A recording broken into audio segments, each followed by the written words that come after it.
Hey everybody, I'm Ryan. This is Roll for Initiative, and I'm really excited to bring you today's episode. So yesterday I was able to sit down over Skype and interview Ryan Pergant. He made the time and called in and talked to me from his home in Warsaw, Poland.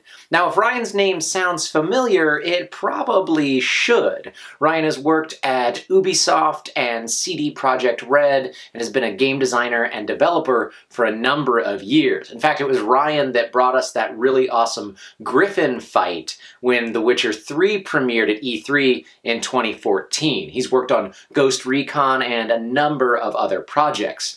But what he sat down to talk to me about was his latest project, called Rollgate. Now, this is a really cool thing, and I think that it's going to be pretty big. Basically, it's an asynchronous way of playing tabletop RPGs like Pathfinder or Shadowrun or Dungeons & Dragons, but you play it on your phone or on your computer by logging on, reading what everyone else has been doing, and then typing in your next action or your dialogue, and then you sit and wait to see what happens next. You can hop on anytime that you have a few minutes free, and you're not confined with other people's really busy schedules. I actually use it, and I think it's really great. But probably what's best is to go ahead and let's jump in to the interview. I'm really glad that you found the time. Thank you for finding the time to sit and chat with me. Now, I've spent some time playing around with Rollgate, but why don't you just kind of, for anybody that doesn't know what it is, let us know real quick what it is and why did you decide to... Well, just tell us what it is. Okay, so if I was to summarize it, I would say that basically it's for people who, when you don't have time anymore, to like just sit down for 8 hours. That was really my main motivation. It's like, I want to play and I just cannot sit for 8 hours straight where all my friends are ready to come and play. So basically Rollgate is for those people. If you don't have time to sit for 8 hours straight and you just want to play whenever you want, wherever you want, that's Rollgate for you. So it's a play by chat, basically. Tabletop RPGs, play by chat, whenever you want, wherever you want. Most of the time I play in the tram or on my bed or everything like this. This is really the best for this. That's awesome. So you, it's been up for about a few weeks? A bit more than a week and 2 days or something like this, a week and 3 days. Wow, that's fantastic. So you're barely over a week old, and you said you've got 1,200 users already? Exactly, yeah. 1,200 users. Yeah, it's great. How many of those are players versus GMs? It's hard to tell. I have about 200 games running. I didn't check today, actually. I checked a few days ago. It was 200 games running. So I'd say that it's about 200 GMs for 1,000 players.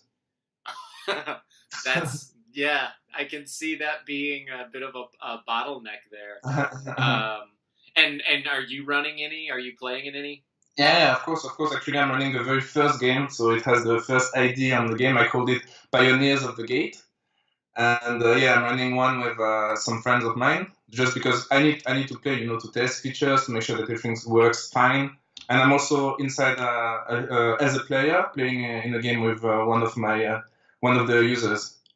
Yeah, and it's going great, and it's really great because like this I can get to see how it works, and like there are some moments I will include new features just because I feel like, like for example, I added a new, so I don't know if you know, but you can add tones to the dialogue. So when you say a line, you can say I'm angry when I say this line or something like this. And I just added the term suspicious just because I wanted to type something suspicious. I was like, I need this, so I just went into the code, added this line, and uploaded it online. Yeah, I saw that. That's a really cool thing, just kind of being able to have... I've used it sort of as the GM, so when I have the narrator talking, or I have one of my NPCs, you can really showcase how one NPC is upset about what's happening, but then the other NPC is really excited that we're finally going to get something done. That was a really nice touch. I like that. The whole idea about it is that I wanted it to be easy to read. And when I thought about, so I looked into play by post and things like this, and when I read the post, basically, there was a huge part of the text that was about describing emotions, or like it was kind of cutting the text to add an emotion, and I wanted people to just be able to write what they want to say and nothing else. So adding this emotion outside of the line allow me to have really the line that is only what you say, and not like, for example, Archer angrily scream blah blah blah blah blah. No, I wanted to just say blah blah blah blah blah, and to the whole part about screaming and stuff to be out of the line. I think that conveys pretty well. So since you're approaching it, which I think is pretty smart as a developer, you're approaching it one as a GM and then two as you're playing. What are you finding while it's it's in its infancy? What are you discovering kind of the differences between interacting with the program as a GM versus interacting with the program as a player? Actually, there are not so many differences in the program itself. Actually, the differences that I noticed are the same that you will notice on the real table. Like I feel exactly the same. As a player, it's a bit more relaxed, where you can just like hop in and say your line and see where it goes after. Whereas when you are a GM, like there's all this, okay, I have to make it feel good next, and like when the player are here, like, okay, how do I keep it rolling? How do I make it interesting? And all of this. But as a user, there's not really that many differences. I made sure that it was as easy to use as possible. So no matter if you are a GM or a player, you just type what you want to say, and that's it, basically. When you announced it on Reddit that you were really doing it, you had a really good sort of GIF showing an example of what it looks like to play it. But when people hop on, they'll see that they can have actions and they can roll so many dice and all that kind of stuff. And I think you can upload character sheets as well. No, you cannot upload them. Probably later, but actually maybe it won't be needed because you create your character sheets and there's a feature that is planned for players to share character sheets.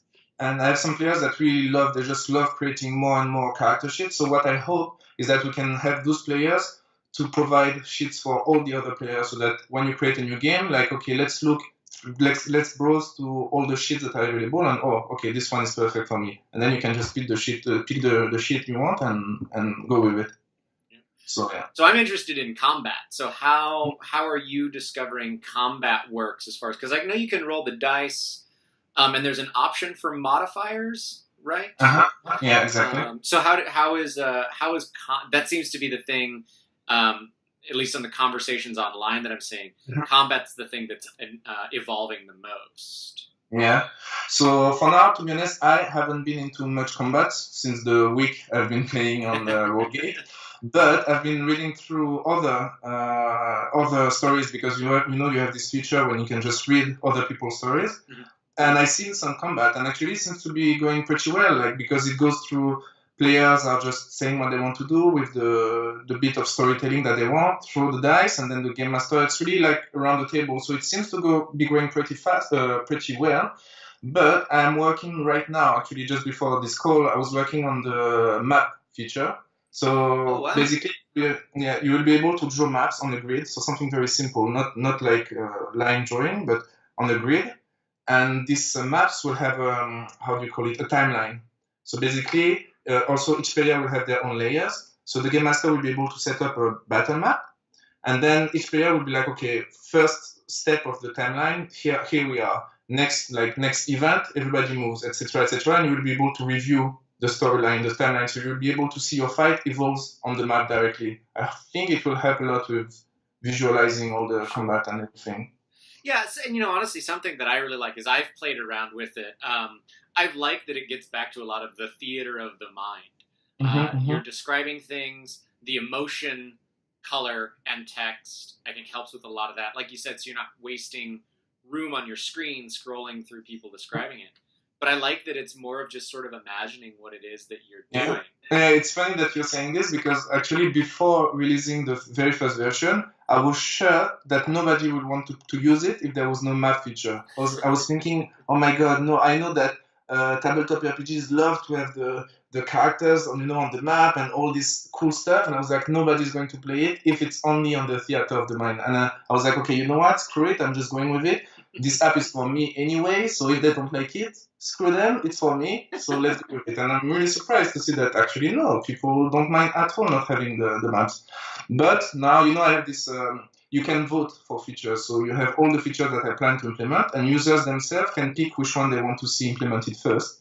And actually, drawing maps is on the top now, so I guess that's what I'm doing. So I know you talked about we don't always have time to sit down and play, or for time. I can't believe that something like this didn't really exist. For me, it harkens back to the old like AOL and Yahoo chat room days, in the like early '90s. How did you decide to pull the trigger and start to build this? And what were the first steps you took? So it was very simple. So I had some friends. So my group, or my RPG group, is pretty much scattered around the world. So I have some friends in Canada, some friends in France, and I myself in Warsaw, Poland. So we are absolutely not on the same time zone. And I have this friend that has been nagging me for months, like, hey, can we play this Sunday? Can we play this Sunday? I'm like, no, I can't. And like, this Sunday I can, oh, but I can't. And it's really, really hard to put it together. And actually, I was working on another project. And I was working on it. And over the weekend, I was like, you know what? It's the weekend. I'm going to take a little break. So I have this idea in my mind about some way to play as a chat. And so the first step I did is to go on Reddit and ask, like, is there a way to play, asynchronously and everything? And people told me, yeah, it's a play by chat, etc., etc. So I checked, not play by chat, sorry, play by post. So I checked some forums. And the first thing that struck me is that it's not so simple. You cannot just come on the forum and start playing. You have to very often introduce yourself and then convince the GM that you want to play, book the dates, etc., etc. And with my friends, we've been playing on Roll20, and it's basically the same. If you want to play with strangers, you have this whole, selection process and all of this. A lot of games are closed, etc., etc. So I had this idea in the back of my head to make it much easier to play this game. So I just sat on a Saturday morning and I was like, okay, let me do a simple mock-up of what I want to do. And like, okay, it will look like this, it will look like this. And honestly, at this point, it was only for me. I was thinking I'm going to work on this weekend, and by Monday, I will just let it go. So I did my mock-up, sent it to my friends, like, hey, do you want me to do this app? I think it could be cool to play. I was like, oh yeah, that looks nice. And I was looking at my mock-up, I was thinking, that really looks nice. I would like to share it with more people. And then I put it on Imgur or Imager, I'm not sure how to say it. And then it exploded, it became viral and stuff. So I was like, okay, I have to make it happen. So that's how I just went with it, and I didn't care about much more. I just spent the whole week implementing it. I wanted actually to do it in 3 days, so I took a bit more, a whole week. And I just worked, and then I shared it, and there we are. I'm really glad that you did. I've been really excited about this. Like I immediately sent the link for the website to our GM that we had for years, but he moved to Baltimore. He moved a few hours away from us, and so it's tough to play. And I immediately sent it to him, and he thought it was absolutely fantastic. I've hopped on and am sort of creating a version of the campaign that Dawn is running right now, so that fans of the show can kind of hop in and get to play as a party member and see the choices that they make. So I'm really glad that you went for that. So right now it's just a website. You're hoping to have it be are you hoping to build it for like the Apple and Android platforms as an actual app? Yeah, definitely. Actually, it's one of the Patreon goals because I've set up Patreon, which is fun because at first I didn't think about money at all, and users actually started to, like, on the Reddit there are several things, please let us finance it, please let us give money to the project. I was like, okay, I will do something. Okay, so I set up a Patreon, and one of the goals of the Patreon is the mobile app. So depending on how much funding I get from the users, I will be able to hire someone else actually to work on the mobile app. I could do it myself, but I would not have time to handle both things at the same time. Sure. So hire someone to do the mobile app, and then I will be able to completely revamp actually the website to make it completely desktop friendly. And who knows, maybe even later there will be an actual computer, software to play with. I don't know. We'll see. It's such a really cool project, and I think one of the things that really strikes me about it is it's one more way for people to get in to gaming, to TTRPGs. And it can be something that it's your main form of gaming, or it can be just a supplemental way of gaming. And I like the way that you said that it's a way to get in, because that's where the name comes from, actually, Rollgate, because I wanted this to become a gate. A big part of my audience, the people that I want to reach, is all these people that gave up on tabletop RPG, the people that don't have time and tell me, I was playing 15 years ago, but now I just don't have time. And for me, I want this to be the gate so that they can come back to it. Like, okay, here I can finally, I have kids, I have my job and stuff, and I have only 20 minutes a day, perfect. Just take this 20 minutes a day, not even 20, just 10 minutes to write one sentence a day, maybe, and you can get back to RPG sessions. So I know that there's a lot of really cool stuff that's been happening. I'd love to hear just like what's been tough, what's been frustrating, what walls have you been hitting? I think that's a fun side sometimes to listen to a creator talk about. So in a week, I didn't have much time to hit a wall, actually, to be honest. I've been producing, like working non-stop, actually, really non-stop, from the moment I wake up to the moment I go to bed, which I believe is a bit bad. I should maybe slow down. But I've been only going. And I would say that actually the biggest wall that I have now is how to put the word out, you know? Because you want to go to the communities and tell them, hey, look, I have this thing that I think could be amazing for you. But, you know, communities don't like much when someone from the outside just comes and say, hey, check out this app I made, or like, I want your money or something like this. And it's not like this, you know, but they don't make the difference. And I just want them to know about it. So that's my biggest challenge right now. Like the growth that we had until now, is very organic. Like I've just shared a bit on Reddit and some other forums, maybe Facebook page also. And that's it, basically. And to be honest, I don't know how I can reach to more people now. It just keeps growing. Few users every day, about 100 users every day here and there, and that's how it grows basically. So that's my biggest challenge. Sure. Well, hopefully, I mean, I've been seeing the growth. I've been seeing the conversations in different forums and stuff like that. So I think it'll keep growing for you. I certainly hope that it does. You told us about, so we've got a map feature that's kind of coming, and hopefully eventually be able to get it into a mobile app. But as far as the things that you're working on and implementing, I really like the simplicity of the system. Is there anything that you're looking forward to implementing other than the map? I know that there's been some discussion of like putting a timer on some actions or uploading artwork, things like that. So actually, the feature that I'm the most looking forward to, are the features that are related to this spectator mode. You know, the reading part. Because actually, I have this idea of kind of making a Twitch of role playing or something like this. So that on your game, you could have a count, a counter telling you how many people are reading it, how many people bookmark it, because I want you to be able to bookmark it, and then a system of maybe ratings, so you could see game features of the day or something like this. And I can imagine this whole audience that will not come to play, but just they want to read these amazing stories with like the best game masters out there and just read how it goes or just learn from them. So I have really this idea in my mind that I'm really looking forward to implementing game. To go further with this. I think that'd be really cool. It'd be neat to be able to hop on and, you know, describe the attack roll that I'm doing in this game over here, and describe what's going on as a narrator, as the DM over here, and then if I've got an extra 10 minutes, I can just go through as a spectator and read what's been going on in the other ones that I'm watching. That'd be really cool. I'd really love to see something like that pop up. I'm having a lot of pleasure reading through other people's games. It's really cool to like your tone as far as on forums about how much you're just loving working on it. And I don't know, man, I think it's really cool that you set out to just do something for you and your group. And you never cared about trying to make something huge, but then when people responded, you're kind of rising to the call. I think that's a really cool way to make art. I think so, and I'm really happy to see the reception. I mean, the community that has been built around it is amazing. Like, when I start to see users, I have some users working on the wiki, some others making YouTube videos explaining how to make character sheets and helping each other. And for me, it's just amazing, you know, to see that, oh my God, like 1 week ago, this did not exist. And now I have all these people, you know, gathering around it and making friends and organizing games and exchanging and stuff. And it's just, for me, it sounds unrealistic. That's great. I'm really happy about it.